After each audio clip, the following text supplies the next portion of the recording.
ICANN announced that the president is dispatching his negotiating team, led by the Vice President of the United States, J.D. Vance, Special Envoy Witkoff, and Mr. Kushner to Islamabad for talks this weekend. The first round of those talks will take place on Saturday morning local time, and we know we look forward to those in-person meetings.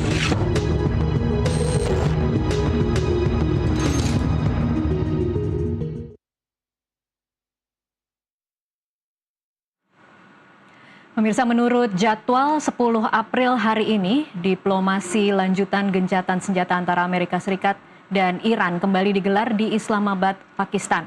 Setelah sebelumnya gencatan senjata disepakati berlangsung selama 2 pekan. Namun kenyataannya di lapangan jauh dari mulus.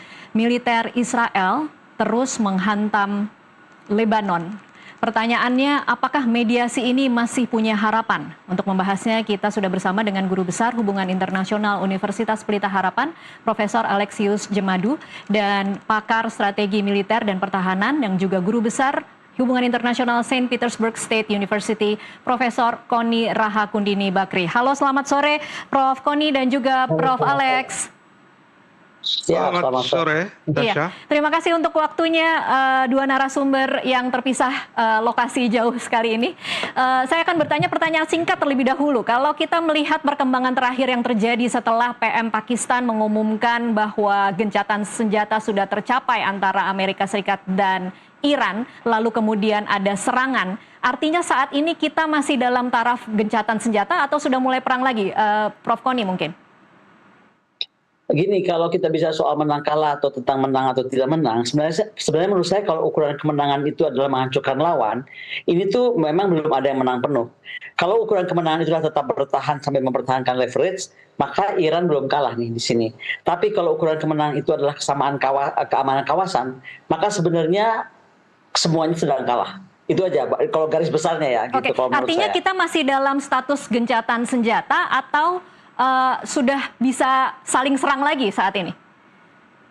Jadi gini, kalau di dalam konteks ini sebenarnya bukan sekedar perang biasa ya, tapi bagaimana perang atas arsitektur keamanan kawasan. Karena itu pertanyaannya hanya bukan lagi siapa yang menembak duluan atau ini sedang akan menembak atau tidak, tapi siapa berhak menentukan aturan kawasan, baik jalur, energi, dan batas perang proksi. Jadi kalau saya melihat kemenangan perang ini bukan di nanti senjata lawan siapa atau siapa yang hancur, tapi siapa yang berhak nantinya at the end menentukan aturan kawasan, jalur energi, dan batas perang proksi. Itu yang menjadi kunci, makanya Lebanon ini nggak bisa kita tinggalkan untuk dibahas, Pakistan nggak bisa kita tinggalkan untuk dibahas. Baik, Prof. Alex, menurut Anda saat ini masih gencatan senjata atau sudah mulai bisa perang lagi, artinya Iran sudah boleh membalas lagi? Ya, meskipun ini secara formal masih dalam tahap 2 pekan itu ya, gencatan senjata, tapi sebetulnya muncul ketidakpastian baru karena Selat Hormuz itu kan masih ditutup oleh Iran ya, dan itu adalah tuntutan dari Donald Trump supaya itu dibuka. Tapi nyatanya kan itu ditutup. Itu satu. Yang kedua, serangan Israel ke Lebanon itu juga menimbulkan satu ketidakpastian baru. Karena pengertian dari Iran adalah itu mencakup juga, gencatan senjata itu mencakup di Lebanon juga. Jadi tidak ada serangan ke Hizbullah. Tapi nyatanya ini salah satu serangan yang paling dahsyat yang Israel lakukan terhadap Hizbullah. Jadi ini menambah satu ketidakpastian baru yang membuat eskalasi ke depannya ini kalau misalnya perundingan besok itu tidak berhasil. Ya, karena apa? Karena tidak ada satupun tujuan dari Donald Trump itu tercapai, tujuan politiknya ya, perubahan rejim, pergantian rejim, sudah itu menghentikan pengayaan uranium, juga program rudal balistik itu nggak ada satupun yang dicapai, meskipun Amerika Serikat dan Israel mencapai apa ya, katakanlah mereka mencapai kemajuan atau tujuan mereka di battlefield ya, di medan tempur, tapi selama tujuan politik tidak tercapai itu belum ada arti sama sekali serangan dalam lebih dari 1 bulan ini begitu. Jadi ini masih penuh dengan ketidakpastian, masih penuh gejolak. Kita berharap yang terbaik ya, tetapi saya termasuk yang pesimis bahwa itu akan berhasil nanti. Oke, baik. Ini kan bukan pertama kali terjadi ya, bagaimana ada proses negosiasi, kemudian pihak mediator mengumumkan hasil yang cukup membuat dunia agak sedikit menarik napas lega, tetapi kemudian dalam hitungan jam ternyata berubah lagi karena pemahaman yang berbeda. Jadi kemarin itu yang terjadi adalah PM Pakistan mengatakan Amerika Serikat dan Iran setuju gencatan senjata, kemudian Israel menyatakan gencatan senjata tidak termasuk dengan Lebanon. Prof. Kony, ini menurut Anda masalah komunikasi, masalah kesepakatan yang memang belum solid, atau memang ini sengaja dilanggar? Gini, kalau kita ngomong ini berarti kita bicara tentang Pakistan ya. Pertanyaannya kan adalah satu, kenapa Pakistan itu dipilih sebagai mediator? Kemudian apa kelemahan kekuatan dia? Nah, kalau saya bilang Pakistan itu berbatasan langsung dengan Iran. Dia memiliki populasi Syiah terbesar kedua di dunia kalau nggak salah. Kemudian dia tuh punya hubungan militer ekonomi yang kuat juga dengan Amerika Serikat. Jadi dia tuh punya kekuatan. Satu, kredibilitasnya itu ganda. Dia dekat dengan Trump, ya kan? Hubungan dia dengan Vance dan Witkoff itu juga bisa kayak agak personal gitu kan. Dan dia dihormati di Teheran dan juga non-Muslim, Muslim non-Arab yang netral terhadap Israel. Yang kedua, dia punya kapasitas militer intelijen yang memungkinkan dia tuh koordinasi cepat gitu loh. Jadi disebutnya all night long communications. Kalau kita melihat kayaknya terjadinya kesepakatan dengan Pakistan karena itu. Ketiga, dia punya dukungan implisit China dan Rusia. Karena China Rusia ini kan penting di Dewan Keamanan PBB. Tetapi Pakistan punya kelemahan. Satu, dia punya resiko domestik. Dia tuh punya ketegangan perbatasan Afghanistan dan juga tekanan domestik dari kelompok garis keras pro-Palestina. Yang kedua, dia punya leverage terbatas terhadap Israel. Jadi setahu saya ini ya, mungkin saya salah, dia tuh nggak langsung komunikasi dengan Israel. Dia menggunakan Amerika untuk komunikasi dengan Israel. Jadi kayak ada bridging gitu. Yang ketiga, jika Pakistan gagal, menurut saya dia ini akan gagal juga menjadi peacemaker. Ada beberapa hal yang kita bisa simpulkan, misalnya salah mengerti pada saat diumumkan. Dia yang salah mengerti berarti Pakistan ya, Prof. Kony? Ya ada salah pemahaman ya, bukan. Jadi tentang dibilang bahwa Lebanon masuk dalam ceasefire gitu kan? Iya. Tapi kan dibantah oleh Pence, tidak, Lebanon itu tidak masuk dalam ceasefire, dan dibantah oleh Trump, dibantah juga oleh juru bicara Gedung Putih. Oke, jadi sebenarnya yang salah paham siapa nih kalau kita membacanya? Apakah memang belum tercapai kesepakatan? Karena kalau kita lihat dari 10 poin yang diajukan oleh Iran dengan 15 poin yang diajukan oleh Amerika Serikat, itu memang di sisi ada dimasukkan proksi Lebanon itu memang berbeda begitu. Jadi sebenarnya apakah memang itu sudah disepakati atau belum? Jadi ada kesalahpahaman makanya jadi levelnya itu ada agak beda. Saya nggak bilang Pakistan salah, tetapi dalam hal ini kalau kita bicara diplomasi, ini kan bagaimana kita mengartikulasikan atau mengerti apa yang sedang kita bahas secara bersama gitu loh. Apakah kesepakatannya atau pemikiran itu bersamaan? Nah, ternyata ada kesalahpahaman di situ. Nah, kenapa Lebanon menjadi penting? Isu Lebanon itu 3 hal ya. Dia tuh arena proksi. Dia tuh negara rapuh dengan kepentingannya sendiri. Yang dibilang Lebanon itu seolah-olah nggak punya kepentingan. Of course dia negara, dia punya kepentingan. Yang ketiga, dia tuh simbol, kalau ini diperdebatkan, dia tuh simbol apakah kawasan ini masih bisa diatur oleh norma internasional. Jadi Lebanon ini bukan papan catur. Kita tuh seringkali melihat sekarang ini ya, tiba-tiba Lebanon muncul dibahas seolah-olah dia tuh papan catur. Padahal masalahnya di atas papan catur itu terlalu banyak pemain. Nah, disinilah sebenarnya menurut saya tadi Pakistan itu ada pengertian yang komposisi perundingan yang tadinya kurang seimbang. Nah, sekarang dengan masuknya JD Vance sama Kalibaf di dalam level berikut ya, menurut saya ini negosiasi yang tadinya didominasi oleh diplomat profesional yang biasanya ruangannya terlalu prosedural, dengan kehadiran dua pemimpin ini harusnya lebih teknokrat. Walaupun keduanya juga punya kelemahan kelebihan sendiri. Tapi dengan masuknya levelnya Muhammad Bagher Kalibaf dan juga Vance, saya rasa semua yang diperdebatkan tentang Lebanon di sisi Iran kah, di sisi Israel kah, even di sisi Amerika Serikat itu tidak saja diplomatically possible,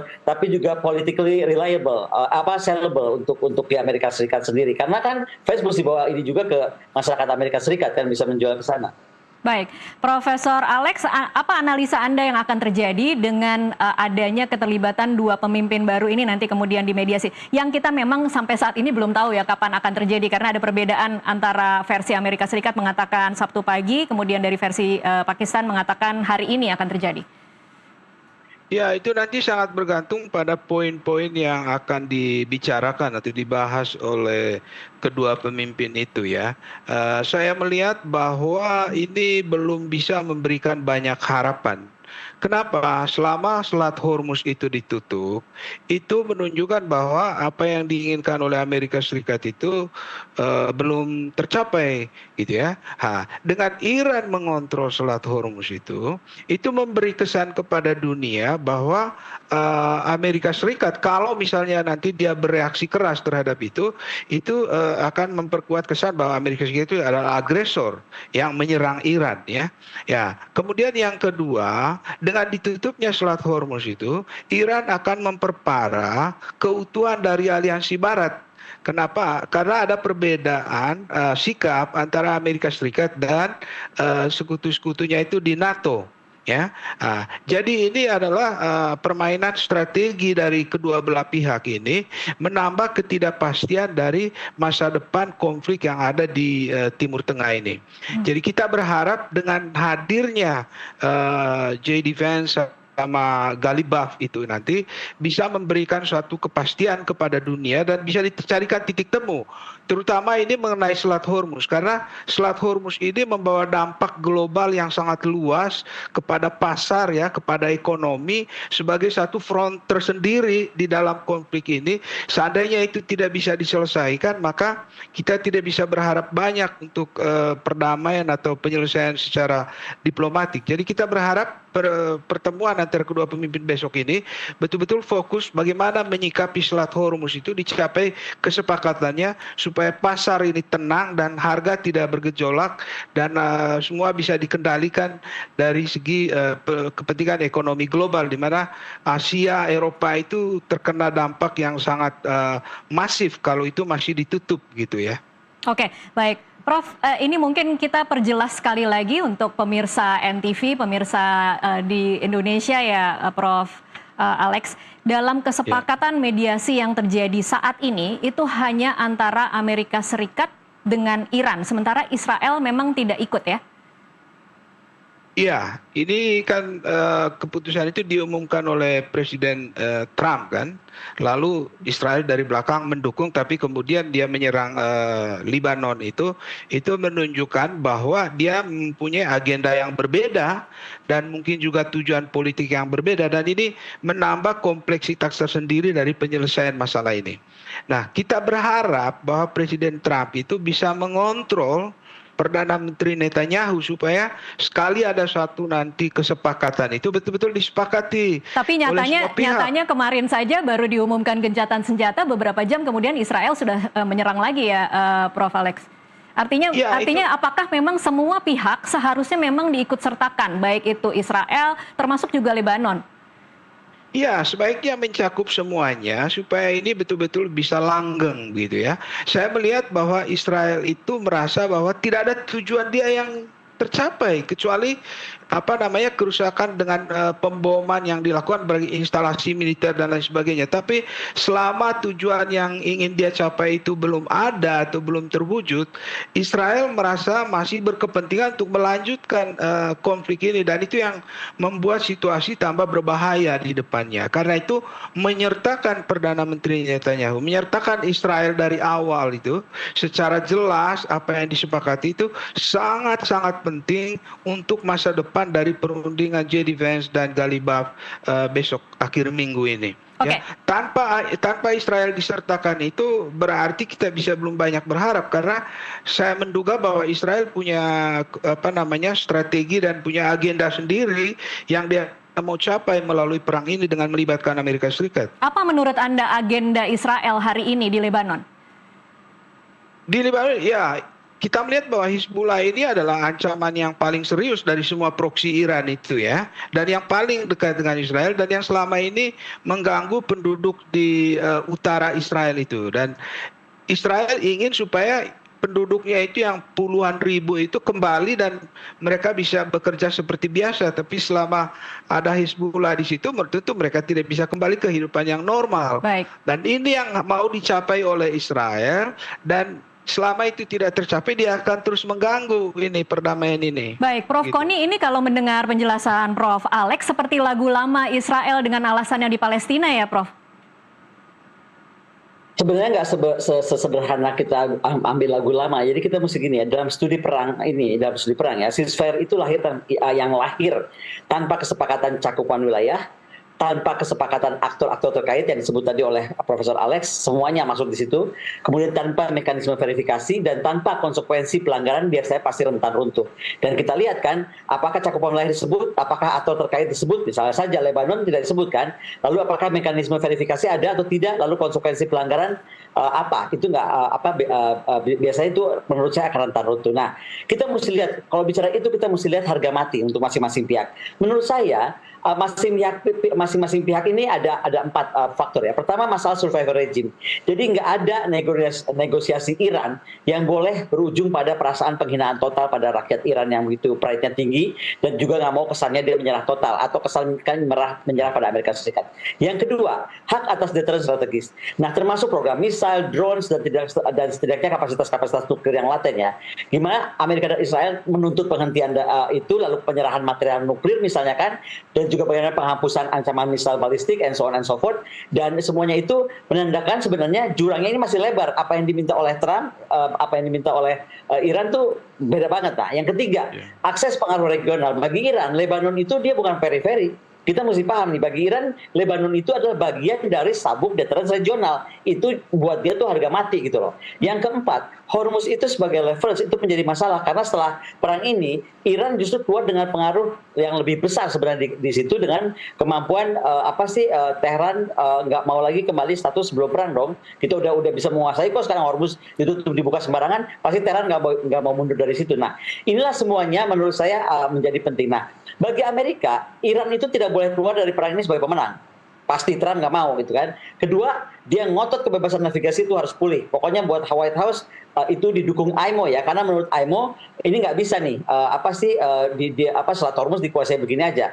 Yang ketiga, pengurangan tajam kemampuan nuklir dari misal dan drone Iran ini berapa kali menjadi target Amerika, dan juga misalnya pernyataan Prancis sebenarnya sempat bilang seperti itu ya, bahwa bagaimana caranya nuklir, misal dan drone Iran itu turun drastis.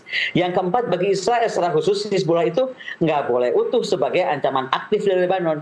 Dan jadi 3 poinnya sangat pro Amerika, sangat American minded, 1 poinnya sangat Israel minded, tapi sekali lagi, walaupun cuma 1 poin, Israel itu melihat front Lebanon itu adalah front yang perang berbeda, tetapi sangat important buat Israel. Jadi betul-betul seperti aktor baru gitu loh, yang kenapa nggak dilibatkan dari awal. Oke, baik. Kalau mengamati 4 poin